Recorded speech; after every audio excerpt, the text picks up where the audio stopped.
In composition of functions, we're applying more than one function in succession. So for example, f of g of negative 1. The first thing we're going to do is evaluate the inner function. So I'm going to say g of negative 1.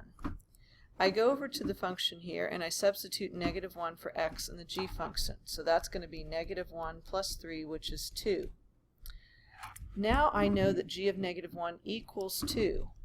So I'm going to simply replace g of negative 1 with its value 2. So now I say f of 2.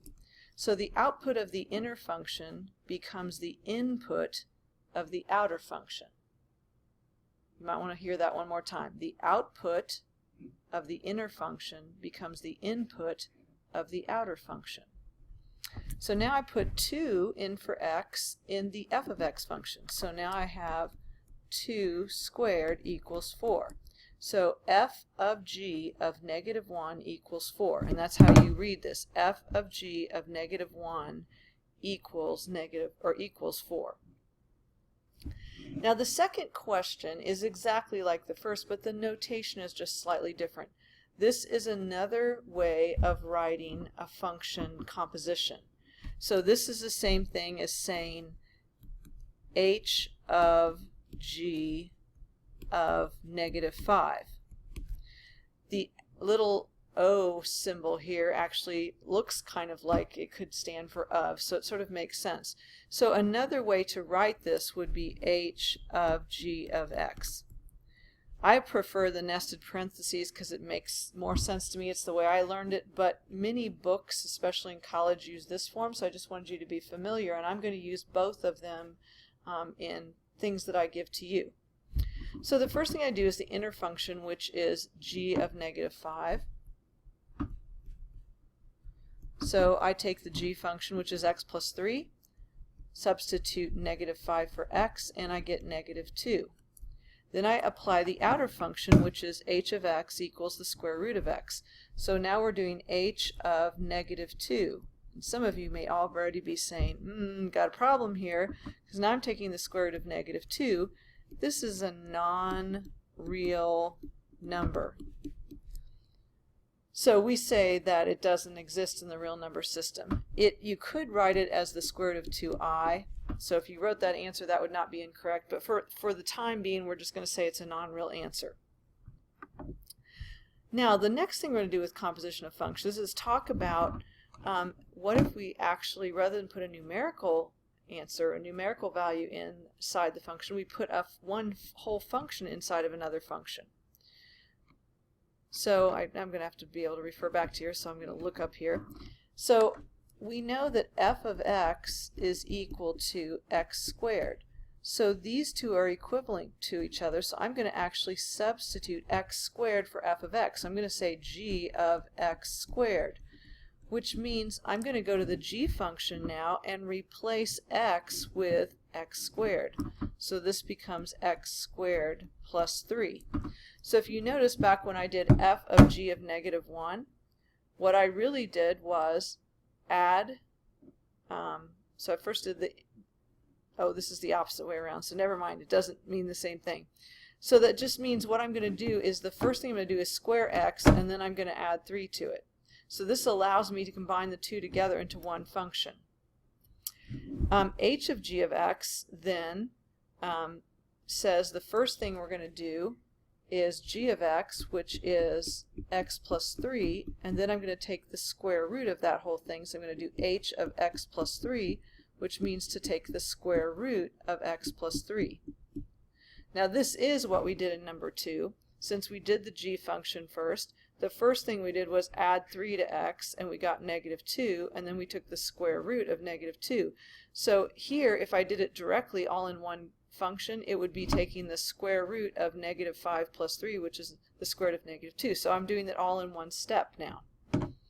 One process, one function. Now we're going to look at the domain and range of these functions. We've looked quite a bit at the domain and range of functions using their graphs. Now we're going to look at the domain and range of functions using their equations. And you'll see there's a list of guidelines down here at the bottom of the sheet.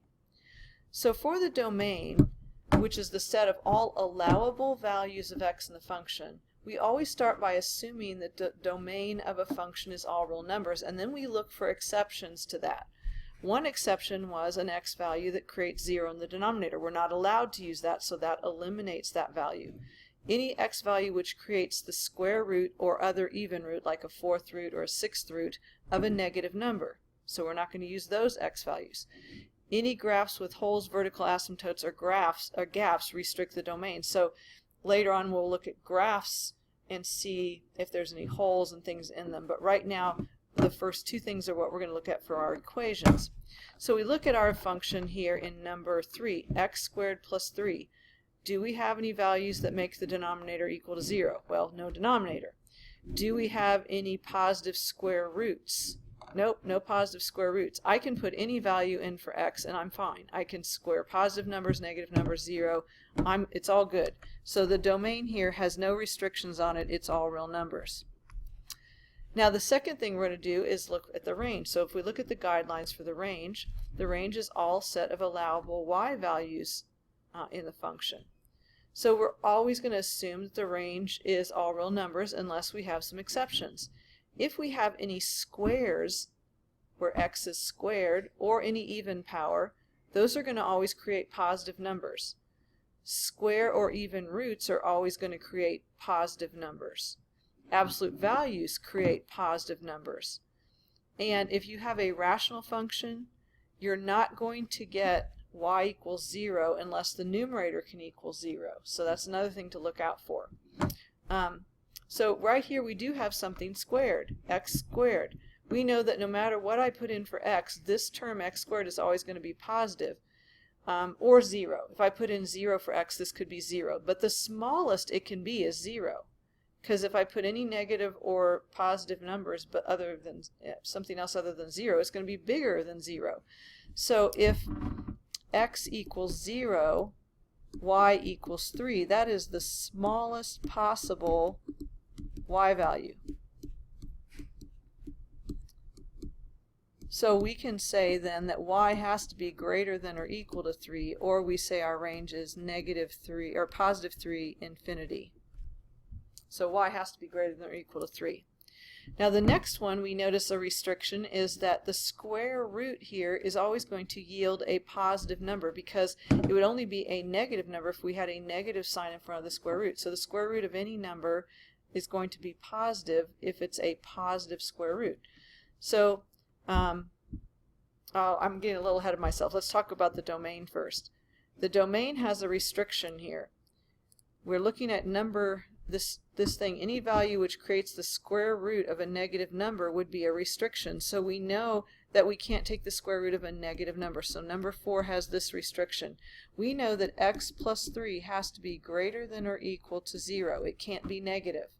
So that means x has to be greater than or equal to -3. If x is -3, I'm taking the square root of 0. That's okay. But if x is any less than that, like anything less than -3, it's going to create a negative number in here. Then I've got a problem. So x has to be greater than or equal to -3, which means our domain is -3, infinity. I might have said less than when I meant greater than. X is greater than or equal to -3. Now, what's the range? Well, we already know that the smallest x value we can have is -3. If we put -3 in the function, y equals -3 plus 3, that would be the square root of 0, which is 0. So we know y could equal 0. We also know that y cannot be negative. Square or even roots are always positive. So in number 4, we know y can't be negative. So the smallest value that y can be is 0, or it can be any positive numbers.